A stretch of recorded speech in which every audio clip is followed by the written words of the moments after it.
Mesdames et messieurs, bonjour. Pour ce numéro d'Invité, votre magazine de la rédaction, nous allons parler d'une structure qui existe depuis 3 ans déjà, avec à son actif des actions un peu partout dans la ville de Kinshasa et ses environs.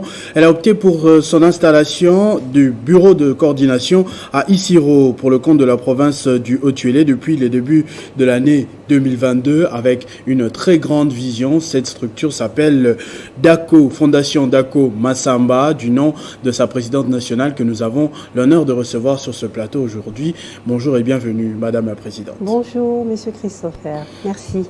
Déjà, avant de parler de la fondation en elle-même, fondation que vous avez appelée par votre nom, c'est-à-dire Fondation DACO Massamba, on aimerait un peu plus en savoir sur vous. DACO Massamba, congolaise exactement, et qui pose des actions dans l'intérêt de ses concitoyens. Qui êtes-vous exactement et où trouvez-vous les moyens pour soulager ces peines de la population? Merci. Alors, je suis DACO, comme vous l'avez dit, DACO Massamba, Niclette. J'ai étudié à Kinshasa. D'abord, je vais commencer par mon enfance, née et grandie dans la province de Haut-Uélé, précisément à Isiro, dont je suis la ressortissante.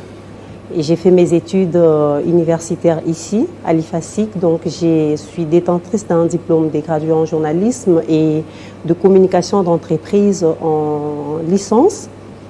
Après, je suis allée en Suisse où je viens d'avoir mon diplôme de master, mon master en communication et marketing.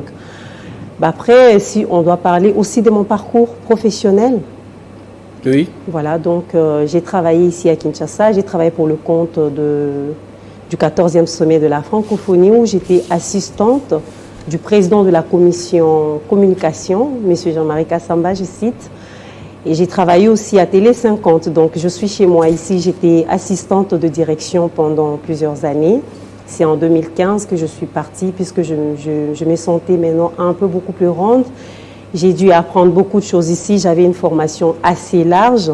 Je me suis dit que là, je pouvais me lancer et puis commencer à réfléchir, voir la vie d'une autre manière. Essayer de voler aussi de mes propres ailes. Ça, c'est votre brève présentation. Mais je vois que vous avez aussi fait quelques pas dans la politique.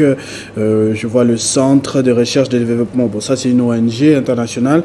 Mais vous étiez aussi dans la plateforme politique Le Centre. Le Centre, oui, où j'ai été la manager nationale en charge de communication. J'ai travaillé avec M. Germain Kambinga pendant la période des élections comme chargée des affaires sociales également. Et après, je suis allée travailler avec le gouverneur de Haut-Uélé, l'actuel.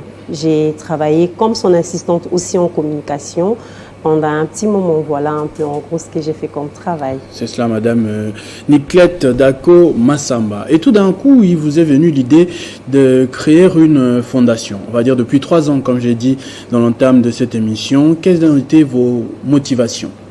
Alors, si on doit parler de la fondation DACO Massamba, d'où est partie l'idée de sa création, j'ai observé autour de moi. Je ne dirais pas que je suis riche, j'ai déjà pas beaucoup d'argent, mais j'ai regardé tout autour de moi. Il y avait des gens qui avaient besoin d'être soutenus, pas seulement financièrement d'abord dans un premier temps, il y avait des gens qui avaient envie d'être entendus, écouter, présenter leurs problèmes, et j'avais toujours mes oreilles à côté pour écouter.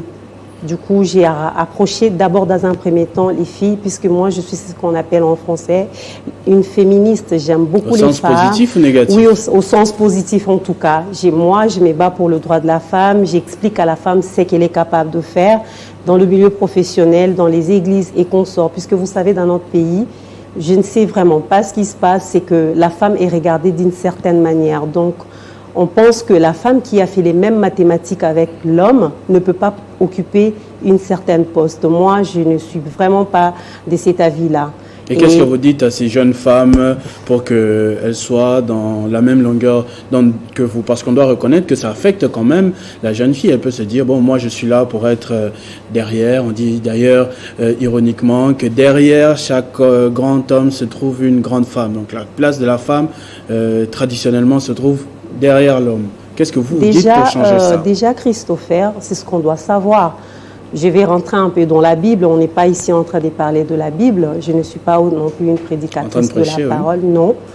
Mais si on doit rentrer dans la Bible, il est écrit quelque part qu'il n'était pas bon que l'homme soit seul et Dieu lui a créé une aide semblable pour dire que ce n'est pas la femme qui est derrière l'homme. Non, je ne suis pas de cet avis-là.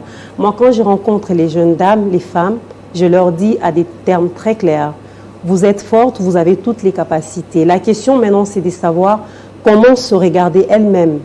Les femmes doivent arriver à se regarder elles-mêmes et savoir ce qu'elles ont au fond d'elles et comment savoir l'exploiter pour pouvoir briller au même niveau que les hommes. Voilà un peu moi, c'est comme ça que je vois la vie et c'est ce que j'ai dit toujours aux femmes.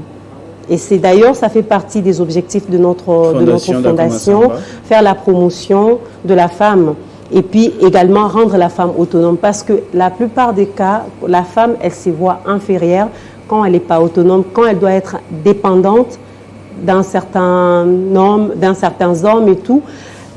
Après, c'est ce qui bloque la femme. Elle s'est dit, je suis là, je ne peux pas faire ça. Je ne peux pas aller travailler, je ne peux pas être journaliste, présentatrice comme par exemple Christopher. Je vais rester derrière pour faire le protocole, pour faire les services de cuisine et consorts.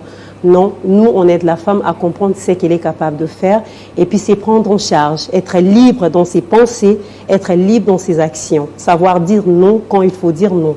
On a toujours pensé qu'une fondation, les ONG qu'on voit un peu partout dans la ville avaient pour initiative de donner seulement quelques dons, d'épargne ou à la limite instruire à la coupe-couture, aux auto-écoles et tout ça. Mais là, on voit un soutien, on va le dire, moral, pratiquement une éducation. Même les gens qui sont déjà allés à l'école souffrent de ce complexe-là et vous remédiez à cela. Pourquoi vous n'avez pas suivi les schémas classiques des autres fondations, des autres ONG? Déjà, on n'a pas suivi les schémas des autres ONG puisque nous, on a une autre vision de choses. Nous, on voit les choses vraiment d'une autre manière. On n'est pas là seulement pour ramener les femmes à aller apprendre la profession, mais de la pratiquer aussi. Voilà, de la pratiquer. Vous apprenez la coupe et couture, mais vous pouvez aussi être responsable numéro 1 de votre structure. Vous pouvez commencer à créer, faire de la mode. Vous n'êtes pas là juste pour être derrière, aller coudre un vêtement que vous allez vendre et puis gagner de l'argent et s'asseoir. Parce que ces combats, c'est un combat qui a commencé il y a bien longtemps. Mais le problème, c'est qu'il n'y a pas beaucoup de femmes qui s'en approprient vraiment dans le vrai sens du mot pour pouvoir retrouver et donner à la femme cette liberté, cette démocratie totale dont elle a besoin. Ça, c'est une très bonne chose, mais vous ne vous limitez pas qu'à cela. Dans votre présentation, j'ai vu que, bien évidemment, vous posez des actions à caractère social un peu partout à Kinshasa et ailleurs. Est-ce que vous pouvez nous en citer en 3 ans ce que vous avez déjà eu à accomplir comme action? Voilà, déjà, il y en a beaucoup. Nous avons posé beaucoup d'actions, mais hors caméra, puisque ça fait 3 ans que notre fondation existe déjà. Il y a des personnes que nous allons rendre visite, nous allons voir, nous apportons notre soutien sans que les caméras soient là. Alors, nous, il y a une raison particulière? Oui, parce que après on nous dit que donc quand la main gauche donne, la main droite ne doit pas être au courant. Mais là maintenant, nous arrivons à ce point puisque évidemment nous avons besoin que d'autres personnes viennent se joindre à nous pour pouvoir nous accompagner parce que nous ne sommes pas riches. Nous n'avons pas des grosses ressources. Nous sommes encore jeunes, nous apprenons, mais avec les peu que Dieu nous donne, nous avons déjà commencé à poser des actes. Et parce que moi, j'ai dit toujours qu'on ne va pas attendre de devenir millionnaire ou milliardaire pour pouvoir aider les autres. Et là, en 2022, ici, quelques actions que nous avons posées dans la ville de Kinshasa déjà, dans l'encadrement de la jeunesse. Nous avions organisé une tournée sportive avec les jeunes de Kitambo et de la commune de Bandalungwa. Il y avait eu un tournoi de judo où nous avons apporté notre soutien financier et aussi technique à ces jeunes. Et à la fin, c'était le jour du 14 février. Comme à Kinshasa, nous savons qu'il y a 2 groupes de gens qui se retrouvent pour fêter.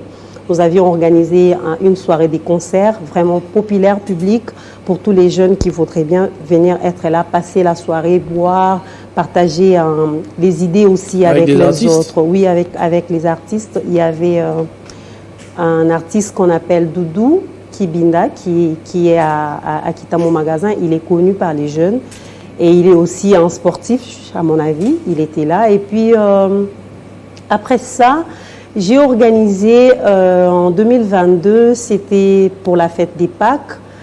Je n'étais pas sur place, j'étais en Suisse, je poursuivais encore mes études. J'ai organisé une fête avec plus de 200 mamans veuves.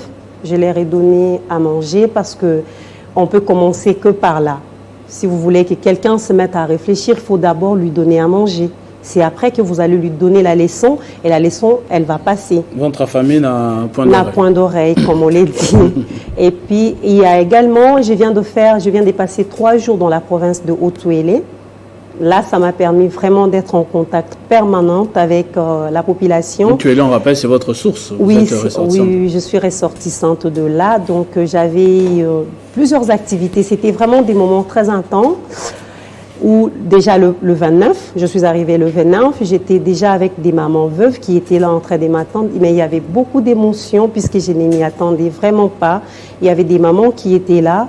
On s'est rencontrés, on a partagé quelque chose.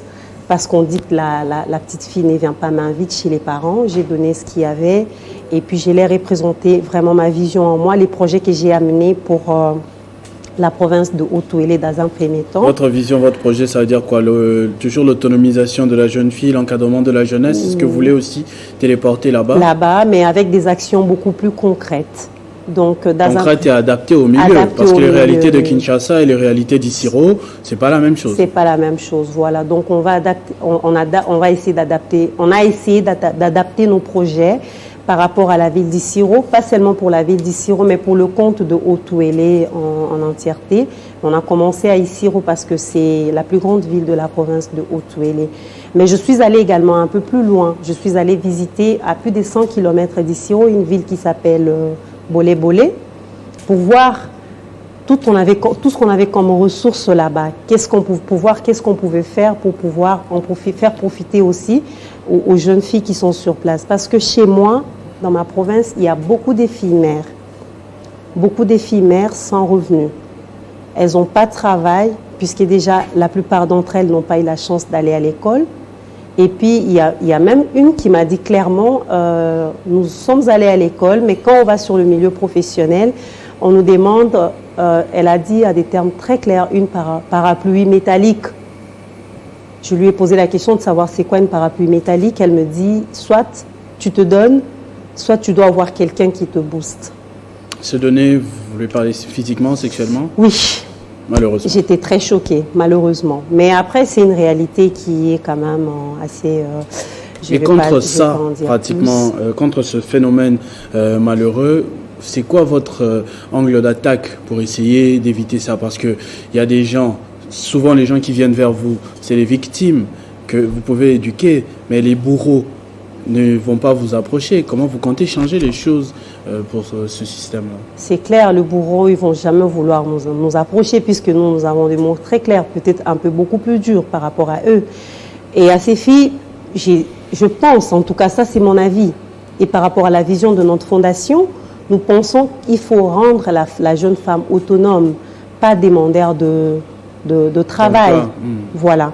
Et du coup, j'ai pensé dans un premier temps, puisqu'on venait d'acquérir une parcelle déjà, commencer avec le centre de formation professionnelle. Puisque de nos jours, il ne suffit pas de présenter les diplômes que vous avez pour avoir du travail. Il faut nous dire qu'est-ce que vous savez faire. Si vous savez faire votre travail, on n'a pas besoin de ça. J'ai répondu à cette femme, je lui ai dit, lorsque vous allez chercher le travail, que ce soit dans le milieu professionnel, même dans nos églises, partout où il y a les hommes, quand vous arrivez, la première des choses, dans la plupart des cas, on vous demande ça. Mais pour éviter ça, qu'est-ce qu'il faut faire? Créons du travail. Nous-mêmes, nous avons toutes les possibilités de créer le travail. Nous pouvons aussi avoir des femmes DG, promotrices des entreprises. Il y en a. Il y en a, mais il n'y a pas assez. Hein. Il n'y a pas assez. Alors, j'ai dit à la dame, créons du travail. La fondation va vous donner la profession. Si vous voulez faire la coupe et couture, vous allez le faire. Si vous voulez faire l'agriculture, vous allez le faire. Si vous voulez faire l'hôtellerie, et ça sera gratuit, à nos propres frais, Vous allez juste venir apprendre, mais il faut nous rassurer qu'après avoir appris, vous allez aller mettre en œuvre ce que vous avez appris et créer du travail pour vous-même. Lorsque vous êtes patron de vous-même, vous n'allez pas être victime de ces genres de choses. Voilà, pour moi, la meilleure façon de résoudre ces problèmes, c'est de pouvoir se faire patron d'elle-même. Alors, il y a tout à l'heure, en tout cas, vous m'avez dit quelque chose qui m'a tiqué, c'est que vous donniez hors caméra. Déjà, derrière vous, je vois quelques images qui s'affichent de votre activité avec les judokas. Je crois que vous en avez parlé tout à l'heure. Pourquoi vous avez décidé de changer de cap? Pourquoi vous m'avez dit déjà parce que vous n'êtes pas milliardaire et que vous avez besoin de beaucoup d'autres mains. Mais est-ce que ça va tourner, on va dire, à 90 degrés votre mission, maintenant que vous allez avoir plus de visibilité, c'est-à-dire plus de moyens? Est-ce que vous allez changer, avoir des objectifs plus grands? Jusqu'à quoi exactement? Jusqu'à où vous comptez aller? En fait, l'idée déjà dès le départ, c'est de pouvoir amener la fondation sur toute l'étendue de la République démocratique du Congo. Ça, pour le moment, c'est Kinshasa ou Tuélé? C'est Kinshasa et le Ouélé. À Kinshasa, voilà, ça a existé il y a déjà un petit moment. On a déjà beaucoup de membres dans notre fondation ici, mais maintenant on est en train de traverser la période de l'installation vraiment dans la province de Haut-Tuélé. Pour l'instant, en tout cas, c'est ce qu'on va faire. Si on a de moyens, vous savez, ce qui compte le plus, c'est voir la volonté qu'il y a au fond d'une personne. On a la volonté de faire du bien. Si on nous donnait le moyen nécessaire aujourd'hui, on n'est pas là pour demander, voilà, dire aux gens que s'ils ne nous donnent pas, nous allons arrêter. Non, nous n'allons pas nous arrêter. Avec le peu que nous gagnons, nous allons continuer avec cette œuvre. Mais si aujourd'hui, il y a des gens qui viennent vraiment vouloir nous accompagner, puisqu'il y a des moyens, il y a des gens qui ont des moyens dans ces pays et qui ne savent même pas quoi en faire. Mais s'ils viennent nous accompagner, nous allons aller un peu plus loin. Au lieu d'avoir simplement un centre de formation professionnelle, nous allons arriver au point d'encadrer aussi les enfants. Parce que ces filles mères, elles ont des enfants. Elles n'ont pas de moyens pour envoyer leurs enfants à l'école. Vous voyez, c'est un cycle au fait. Elle n'a pas étudié, elle fait des enfants qui ne vont pas aller à l'école. Et c'est toute la progéniture voilà, qui est en train de se mettre en péril. Donc, si on a beaucoup de moyens, ça va nous permettre de construire des écoles aussi pour pouvoir encadrer les enfants de ces femmes qui sont déjà dans des conditions les plus difficiles, mais avec les temps, elles vont se découvrir, elles vont comprendre le vrai sens de notre combat, et puis voilà. Mais avec ce que vous avez déjà fait en 3 ans, vous avez quand même des résultats, des retours, des gens dans leur vie ont changé. Est-ce que vous les rencontrez et ils vous disent quoi? Bien sûr, on a beaucoup de gens. Vous allez peut-être voir aussi dans le reportage qu'il y a là-bas, il y a des gens qui parlent, qui disent ce que nous avons déjà fait. Il y a eu beaucoup d'avancées, mais c'est vrai que le travail abattu reste quand même minime par rapport au travail que nous avons encore à abattre derrière nous. Et vous gagnez quoi en retour? Le bonheur. C'est tout ce que j'ai gagné en retour, c'est le bonheur de voir que j'arrive quand même à redonner le sourire à certaines personnes. Je suis vraiment heureuse, il n'y a pas un mot plus que le bonheur que je peux vous dire, je suis heureuse. Mais vous dites que vous n'êtes pas milliardaire, vous n'êtes pas millionnaire, vous pouvez aussi vous faire plaisir, être heureuse, avoir le bonheur en achetant un sac, des boucles d'oreilles, un collier ou une maison, une voiture. Ça ne va pas vous faire plaisir. C'est là que vous allez comprendre vraiment l'essence de mon combat. C'est que on n'est pas superficiel. On n'est pas superficiel. Oui, je suis une femme, j'ai besoin d'avoir de beaux sacs et tout. Mais on a besoin beaucoup plus d'aider les autres. On a besoin, parce que, en fait, si vous êtes très haut et les autres sont trop bas, c'est ces personnes-là qui vont vous tirer vers les bas.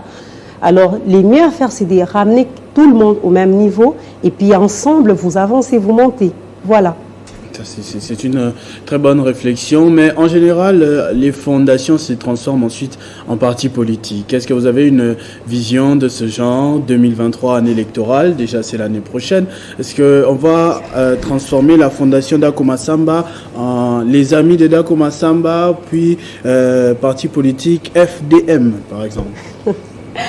Christopher, c'est vrai que la plupart des rassemblements sociaux se sont plus tard transformés en partis politiques. Mais en tout cas, j'ai jamais pensé à ça. Ça ne fait pas partie de mes motivations pour l'instant. Vous ne faites pas ça en échange des voix. Quand vous allez donner, pour venir dans votre centre de formation, vous confisquez les cartes d'électeurs, après vous irez déposer ça pour qu'on vous vote automatiquement ou quoi que ce Pour soit? l'instant, non, Christopher. Peut-être, qui sait, Vous peut-être que vous n'avez allez... aucune ambition politique? Pour l'instant, non. Vous savez ce qu'on Ça dit souvent viendra dans ce genre de peut-être situation, c'est avec que le temps. les politiques, vous ne vous occupez pas de la politique va s'occuper de vous. Vous pouvez, au niveau de la fondation, par exemple, aider, éduquer, et ceci, cela, mais vous n'avez pas le droit, par exemple, de punir les bourreaux de ces filles par rapport aux histoires Bah que oui, vous venez de si, raconter. c'est pour Mais si cela, vous étiez dans la oui. politique, vous auriez bien pu faire plus. Bah, si nos amis un jour pensaient peut-être que nous puissions prendre cette route-là, on les prendra toujours en restant sur notre ligne. En restant sur notre ligne, défendre le droit de la femme, faire la promotion de la femme, pousser la femme à devenir autonome. Ça fait aussi partie d'ailleurs, si un jour c'est moi qui en bénéficie, ça sera une bonne chose. Mais pour l'instant, en tout cas, nous n'avons pas encore pensé à ça. Ça pourra peut-être venir plus tard. Alors j'aimerais, pour terminer, parce que nous sommes déjà pratiquement à la fin de l'émission, que vous adressiez un message à toutes ces personnes qui bénéficient de votre fondation, de votre bienveillance, personnes qui font votre bonheur au quotidien, et à toutes ces personnes qui vont vous suivre dans cette émission, qui aimeraient vous approcher pour se ranger aussi dans cette même logique. Quel message vous aimeriez bien adresser si vous devez parler de la fondation Dako Massamba droit face à la caméra? D'accord. Alors, je m'adresse dans un premier temps à toutes ces personnes qui ont déjà bénéficié de notre soutien, de notre sourire, de notre amour. Sincèrement, merci. C'est grâce à vous que nous avons cette force de pouvoir avancer. Continuez à être là et nous serons toujours là à votre service. Et à toutes les femmes, les jeunes filles, je vous dis que vous êtes fortes, vous êtes une créature merveilleuse, vous avez toutes les capacités pour pouvoir changer le monde. C'est vous qui élevez le roi, c'est vous qui élevez les présidents de la République, c'est vous qui élevez les ministres et toutes ces personnes qui nous dirigent. Donc, vous avez en vous toutes les capacités, tous les moyens nécessaires pour pouvoir changer les autres. Prenez conscience et prenons les choses en main. Et à toute personne qui aimerait bien venir nous accompagner, la porte elle est grandement ouverte. Nous sommes là, nous sommes disponibles à tout moment. Si vous avez besoin de nous joindre, vous pouvez passer par Télé 50 parce que c'est notre maison également. Et ça nous fera énormément du bien. Venez ensemble, mettons-nous ensemble pour pouvoir aider ceux qui en ont besoin. Promotion et autonomisation de la femme et de la jeune fille, encadrement de la jeunesse, soutien aux personnes vulnérables, c'est-à-dire les orphelins, les veuves, les personnes vivant avec handicap. Ce sont les objectifs de la Fondation Dako Massamba. Nous avons reçu dans ce numéro d'invité de la rédaction sa présidente nationale, Madame Niclette Dako Massamba. Merci d'être passée à Télé 50 chez vous, comme vous l'avez dit. Merci également à vous d'avoir suivi cette émission que vous retrouverez dans toutes nos plateformes digitales. On se retrouve très prochainement avec le même plaisir. Vivez heureux, vivez 100 ans, mesdames et messieurs.